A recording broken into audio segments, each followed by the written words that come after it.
Relaxers cause cancer. Welcome to my channel. My name is Princess. I am a physician. In this video, I'm going to be talking about the relationship between relaxers and cancer. So, in the recent past, a lot of people have been talking about this relationship, how putting relaxers on your hair makes you to have cancer. So please, if you're not subscribed to my channel, if you're seeing this channel for the first time, thank you for clicking on my video, and I ask you to please subscribe to this channel. In this channel, I help ladies grow back their hair healthy, long and beautiful. I also share skincare tips and anti-aging tips and treatment options to help you continue to glow and have healthy skin. So yes, talking about relaxers and cancers. A lot of ladies have sent me the videos and a lot of things that people have been sending online. And first of all, I have relaxed hair, and I'm making this video out of my own opinion, what I feel from my experience, from my knowledge, and just to put it out there and let people know this is what I think about this, and just to give an opinion and contribute to all the things that is going on about relaxers and cancers. I've been relaxed for about 5 getting to 6 years now. Previously I had relaxed hair for about 3 years. Normally I cut my hair all through childhood, and I only started relaxing my hair when I got into university, and then I had that for 4 years, and I cut my hair and I just transitioned to natural hair. But after a year I went back to relaxing my hair. Why did I relax my hair? First of all, my hair, as you can see, I have a lot of new growth. It actually grows out very thick, and I love that actually, but at the point in my life it was not something I could handle. Do you understand me? So I just didn't want to keep struggling with it, and it was very healthy, and of course I didn't know much about hair at that point. And then even when I got to know about the things I needed to do, the products I had to use and all, I tried doing that, and it was really nice. It became more manageable, but then it was taking a lot of my time because I was still in med school, and I just didn't have that time to devote to hair care. And of course, where I was in the E, there were not a lot of kind of healthy hair salons to where you can just go sit there and reading your notes while they make your hair, stuff like that. So I couldn't manage it. So I just tried to learn how to take care of my own relaxing. I switched back to relaxing, and I've relaxed all this while. So about relaxers and cancers, and how relaxers have been linked to endometrial cancer, fibroids in black women, and people are asking, should they stop relaxing their hair? Should they continue to relax their hair? Should they switch to natural hair? So I just want you to understand something. Let's talk about relaxers first of all. Relaxers are chemicals. They are harsh chemicals, like very, very harsh chemicals. And you should be worried if you're using a relaxer the wrong way, okay? And now, talking about cancers on the other hand, cancer from my knowledge is a very serious illness, kind of. And when you have a cancer, it kind of spreads. It starts like gradually, and then it kind of blows up, and people start running up and down looking for what to do. And cancers have also been shown to be caused by multiple things: exposure, family history, and it happens in someone's family, the person is more likely to get it, something like that. And then you also know the fact that cancers are also be caused by environment. They can be caused by the environment, things around you, things you eat, things you use on your skin, things you use on your hair, and stuff like that. So you now realize that, okay, if you're fond of using dangerous things around you, inhaling them, using them, eating them, applying them on your skin or your hair, then you're more likely to get a cancer like happening to you. And then of course there's also another supernatural aspect of that, which I'm going to explain later. So now let's deal with this one by one. Relaxers should not be applied to the skin. Do you understand? Relaxer is a very harsh chemical, breaks down the protein bonds, and anything that has the ability to do what a relaxer does should be taken seriously, should be handled with care, because the kind of change it does to the hair from kinky to straight. Do you understand? So when you're applying a relaxer, and when people talk about what happened in the past with our grandmothers and all, how they are coming out with endometrial cancers, fibroids and all, I have some things to tell you to explain to you why this may have happened, why they may have come down with things like this, these cancers and all. I'm not reading out the fact that anything can happen, but I want to explain to you in details why these things can be possible. First of all, the preparation for the relaxer treatment. Now we understand that in the past, people didn't really know much about relaxers. Even as a teenager at that time, there was not really much knowledge in the hair care industry. It's now that people are becoming more aware of hair care practices, trained professional hairstylists are coming up now. But you believe me that in the past, people didn't really know so much about hair care relaxer. They just know that it's something that you apply on this hair and it just straightens the hair.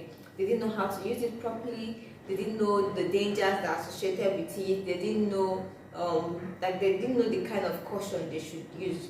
So first of all, people were not preparing themselves for relaxer application. So you know that when you go to the salon, they just take your hair, pat your hair, and start applying the relaxer, which is totally wrong. So this is one of the things I believe that can help to increase the permeability of the relaxer into your skin. You understand? Let's take for instance the person that used sniper on her hair because she was having head lice. So this girl took sniper. I know sniper, the herbicide, or sorry, insecticide. People use that insecticide or herbicide just to kill pests. So this girl applied what's the name again, sniper on her scalp because she was having head lice. She felt okay, the sniper will kill the lice but not harm her. But at the end of the day, sniper killed the lice and also killed her at the same time. So you realize that the sniper penetrated into her system, into her blood vessels, and intoxicated her system. So that's the same thing that applies when you use a relaxer, apply a relaxer, and you don't apply it correctly. You know, even if you're talking about insecticide, the sniper, it has been said do not use on the human body, okay? But relaxers have been made in such a way that they can still be used, but there are cautions you need to take. First of all, they were not preparing for this relaxer application. So you see that they will just take your hair, they don't coat your scalp, they don't put nothing on your scalp, just apply the relaxer to the scalp, to the hair, and in the process it touches the scalp. So that's one thing. And then if you also know that in the past, so many years ago, even now there are still some stylists that do it. If your hair has not started tingling, if you've not started feeling that burning sensation on your scalp, they'll tell you that your hair is not done yet. You understand? That's one big reason. One thing that will make relaxers to penetrate so much into your scalp. Now, what happens when this your hair starts to burn? First of all, the relaxer has eroded some areas on your scalp. Your scalp is like your skin. You get, so if you're not going to use bleaching cream on your skin to bleach your skin and damage your skin and damage your kidneys, then applying a relaxer on your scalp and leaving it there until the hair starts to tingle is very wrong. Why? Because first of all, you're going to have a chemical reaction. The relaxer will take off your skin, expose your skin, like the skin on your head, that's your scalp. It will expose it, and then to start penetrating into your skin. On that scalp, you have blood vessels carrying blood to the rest of the body and all of that. So when you see that, when this thing starts penetrating, it gets absorbed into the bloodstream. So the more exposure you have, the more this thing gets absorbed into your bloodstream. You now realize that it becomes intoxicating, becomes a toxin, you understand? So this toxin now is spreading across your body, causing changes in your DNA, causing changes in, in your cells, cellular level changes. So this thing happens and it kind of alters the way the body starts processing, and all these things can now lead to cancer. You understand? So first of all, those are stylists in the past that used to tell us, allow your hair to start tingling. If it's not tingling, your hair is not done. That's wrong. So if you go anywhere and the stylist applies relaxer and then tells you to leave it and let your hair tingle before she washes it, I know that the person wants you to die. That's two. So when I talk about the preparation, I want to talk more about it. So when you're talking about preparation, are you putting a layer between the scalp and relaxer? Do you understand? So when there is no barrier, you see that this relaxer just gets on your scalp and is likely to be absorbed. The aim is to limit as much as possible the quantity of relaxer that is going to be absorbed into the skin. How do you do this? First of all, coating the scalp with a grease.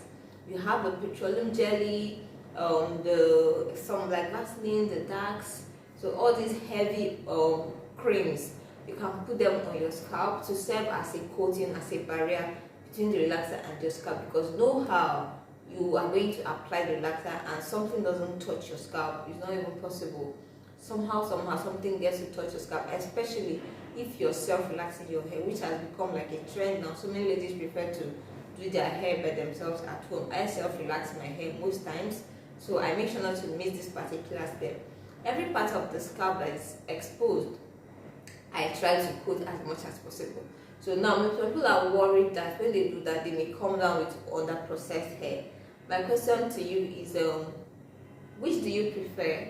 To have under processed hair and remain healthy, or to have the over processed, like the normal sleek, relaxed, very very straight hair, and then you're risking lifetime like complications? So you have to choose wisely. At the end of the day, for me, it's still all about health. If anything I'm doing, any choice I'm making, I try to, as much as possible, to make sure that in the long run it's not going to like harm me, it's not going to take something away from me, it's not going to make me regret live shorter than I'm meant to, because I made a wrong choice. So you understand. So which is one of the reasons why I'm not concerned about sleek, relaxed hair. I'm not concerned about making my hair sleek. If I want to get my hair sleek, I can use a flat iron, I can use a hot blow dryer just to make it sleek. Right now, I'm more focused on letting my hair be healthy and having like my whole system in a healthy state. You understand what I mean? So if the sleek, relaxed hair is going to go, I rather throw that away. So yeah, I've mentioned two things: the preparation and then the timing, how long it stays on your scalp, on your hair. Now the third one is the entire process of application, smoothing of your relaxer. So you realize that in the process of trying to smooth the relaxer, some stylists use comb and scratch the scalp. Now I'm not against smoothing the relaxer, because of course people have different hair textures, and then your hair texture will determine how much you're going to smoothen your relaxer.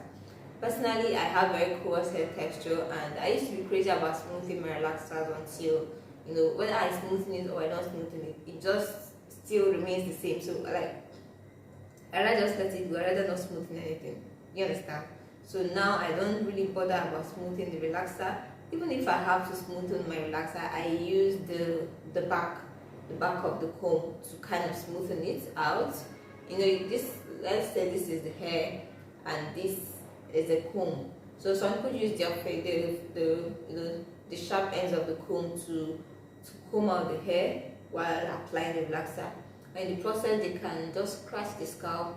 And when they scratch the scalp, if relaxer is prone to getting closer to the scalp, or more relaxer is being applied on the scalp, and in this process, you're more likely to have more absorption of relaxer into your system than when you don't use the edges of the comb. If you just use the smooth part of the comb and just go this way, you realize that you're not at risk of like injuring the scalp or causing some kind of friction that will make the relaxer to penetrate into the scalp.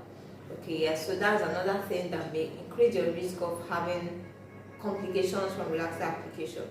Now the third one is the choice of the relaxer, or rather the fourth one, the choice of relaxers. So you agree with me that it's now that brands are beginning to bring out like different strengths of relaxer. We have the regular, and we also have the super strength. So most of these relaxers, especially the home care kits, they have the regular and the super strength. So you know that some people just prefer to use the super strength because they feel that, of course, the super strength and then it's more relaxing, which is true. But now you have to ask yourself, if this is super strength and super relaxing, it means that it's also super dangerous. Okay, so whatever it is that has been put inside the other ones, like the regular one, the fine one, it means that this one has like maybe double or triple of that, just to give you that extra strengthening look. Now you ask yourself, what do I gain and what do I lose? It means that if you have a danger, a percentage of danger like 10% in the regular ones, then the super one should be like a 30 or thereabout percent. So do you really want that? Do you want that exposure?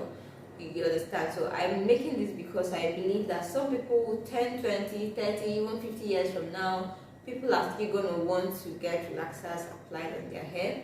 So I'm making this to lets you know that the different things that can predispose you to having complications or health challenges from relaxer and what you should do instead. Okay, so I've made my fourth point to the strength of your relaxer. As much as possible, keep regular strength.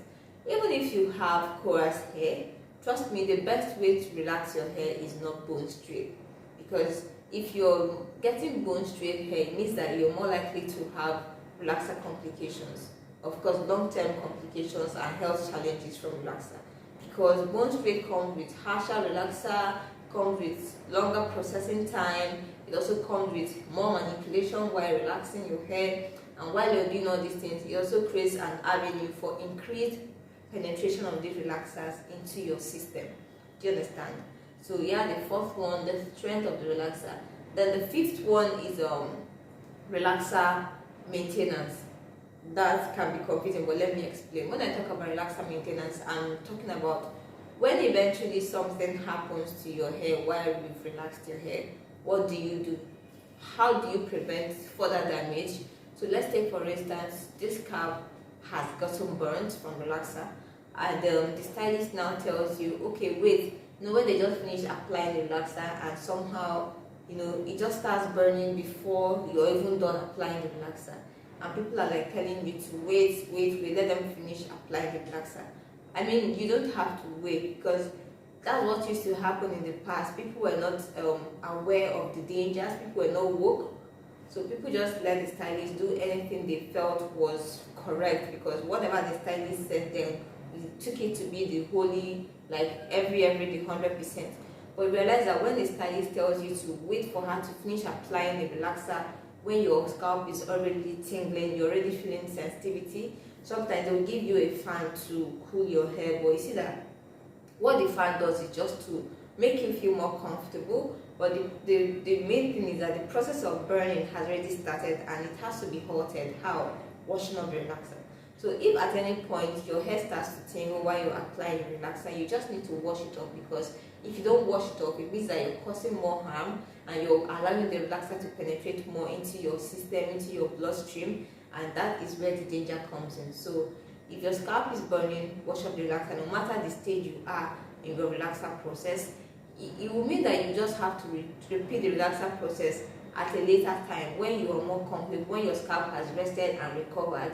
And of course, you need to now plan out properly the day that you have to relax your hair. Some people who experience this particular one is because maybe they just took down a hairstyle and they are going straight to relaxing their hair, because the scalp already is tense, is already sensitive, and when you apply the relaxer, it just starts burning immediately. Some other people, they are used to like itching the scalp days before relaxer process, or manipulating the hair so much days before the relaxer process, to realize that the scalp is not really rested. Some people are sweaty on the scalp when they start applying the relaxer process. Maybe they just go back from work, they just stop by at the salon and start to apply the relaxer. Maybe take off the wig, not allowing the hair to like dry up, they just start applying the relaxer. When that happens, the sweat on the scalp actually makes it very easy for the scalp to burn when you start applying the relaxer. So these are some things that that will make you want to proceed with the relaxer process even when your scalp has already started burning. So if you're applying the relaxer and your scalp has already started burning before you're done applying, then you just need to wash off and reschedule for another relaxer touch-up.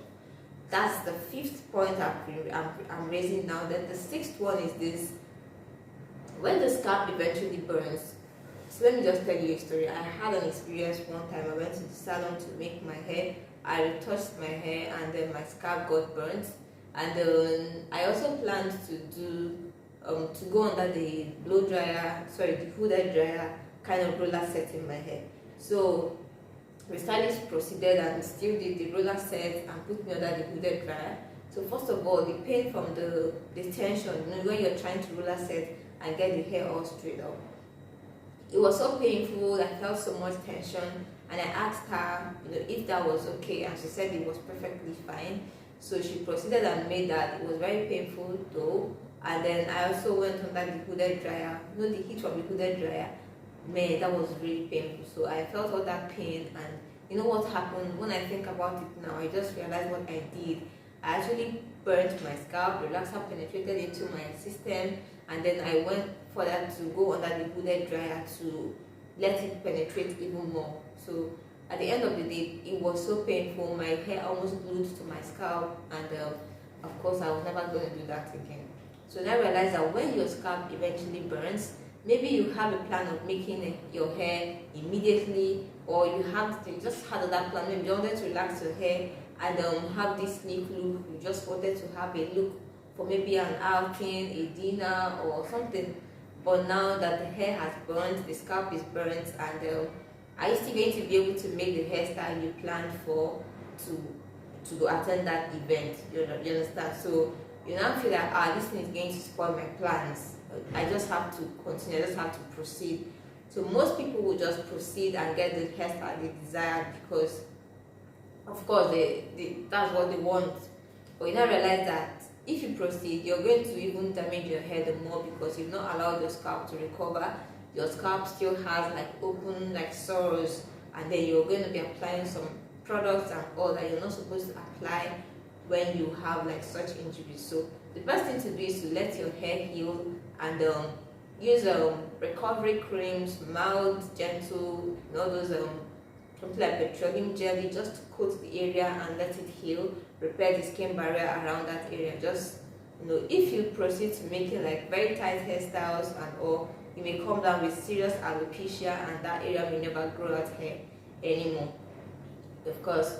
So yeah, that's one of the things you need to take note of. And then the final point I want to read, or not the final point, I may still come up with something else, the washing of your relaxer. So I know that so many people do not use what's the name, a neutralizing shampoo. Now some people say they want to use a clarifying shampoo as a neutralizing shampoo. As much as possible, if you can get yourself a neutralizing shampoo, a separate neutralizing shampoo, stop using your clarifying shampoo as neutralizing shampoo because they don't have the same properties. The people that made the two of them for separate reasons.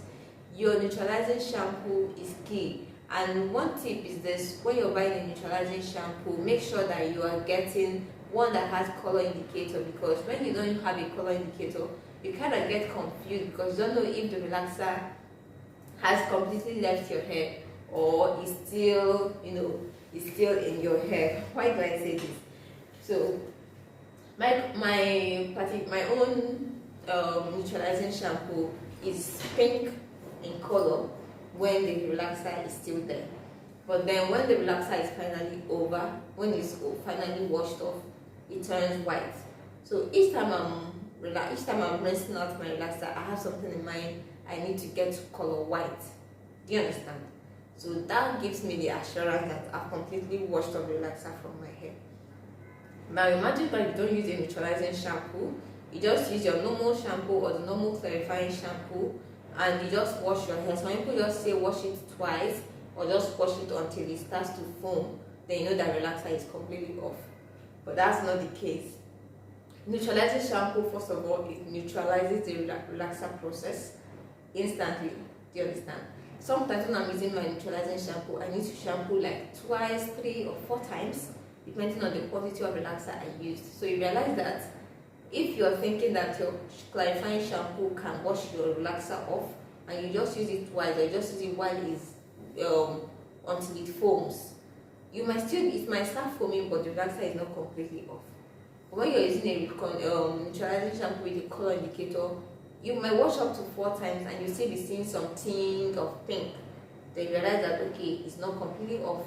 You just have to keep washing, shampooing until you get white. Even if the pink was leathering, it had a lot of foam, but the thing is that it's still pink. So it's pink, and there's still relaxer in your hair. You see the difference. So invest in a good neutralizing shampoo that has color indicator, just to help you be sure that you have washed off the relaxer completely. Now when you don't wash off completely, you now see that you have a residual coating of relaxer on your scalp. Do you understand?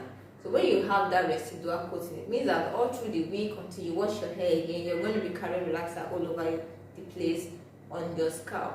What happens? Of course, anything on the scalp tends to be absorbed. Now your scalp is absorbing relaxers all through the week. Maybe let's say you wash your hair after 1 week, and then some people still make their hair the same day they relax it, which is wrong. But people do it maybe because of time.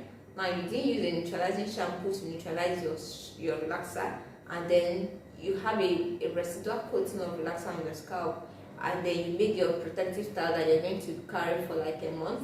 So you have that residual relaxer on your scalp for 1 month. What happens? That's increased absorption of relaxer into your system. And when you have this, you know that your body keeps getting exposed. Okay, so totally wrong. The best thing for you to do is do what? Kind of just get a good neutralizing shampoo. Okay, another thing I would like to chip in here is the frequency of relaxing. Now I see a lot of ladies relax their hair every month. Then growing up, I used to see, because when I see new growth now, I'm not used to seeing this level of new growth in people, or rather on people's hair. I have an auntie that had a very good salon then. I used to go there as a kid. So when I think back, I know that I never used to see ladies with even as much new growth as I have right now in her salon. They just come and then they just relax the hair, and of course they relax the hair from the roots to the tips. And when I think about it now, I feel like these ladies were actually getting relaxers about once every month, or once every 2 months, or maybe once every 6 weeks, and they didn't have enough new growth.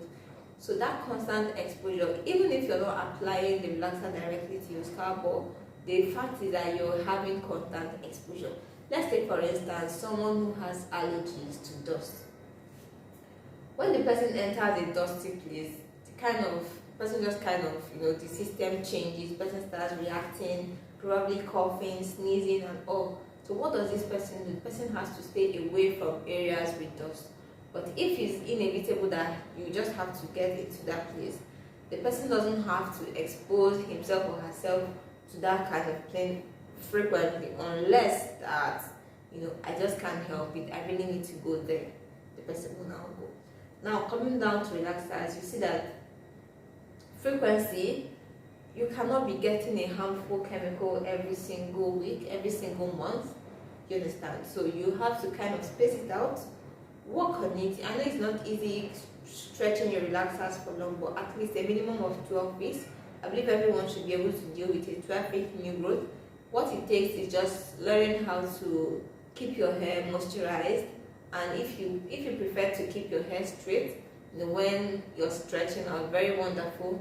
Just keep your hair moisturized and protected, so you don't have to keep manipulating. Because when you keep manipulating every day, you'll be getting the feeling that, oh, this hair has become so tough for me to handle, and I just need to relax it. I need to get it straight back, and that's what makes people relax their hair like every month. So definitely space out your relaxers. If you can get relaxers like twice every year, which is about stretching for 6 months. Everyone can do it, or rather not everyone can do it, but start from a place that you are comfortable, probably every 3 months, that's like 12 weeks, or you can just stretch it out to 4 months, that's like 16 weeks, just so you have that optimal growth, and you are able to apply the relaxer only on the new growth and avoid your scalp completely. Now I know you're enjoying this video. I'd like you to subscribe to my channel and support me, like this video and give it a thumbs up. I also want you to click the notification bell, because you need to be getting the videos I'll be creating now. I'll be creating more videos for you guys, so just hit the notification bell so that you'll be notified each time I post my videos. So until my next video, I'd like you to stay cool, take care of yourself, take care of your hair, wear your satin bonnet to bed, moisturize your hair, drink water, take your vitamins, especially if you're 25 and above, and I'll see you in my next video.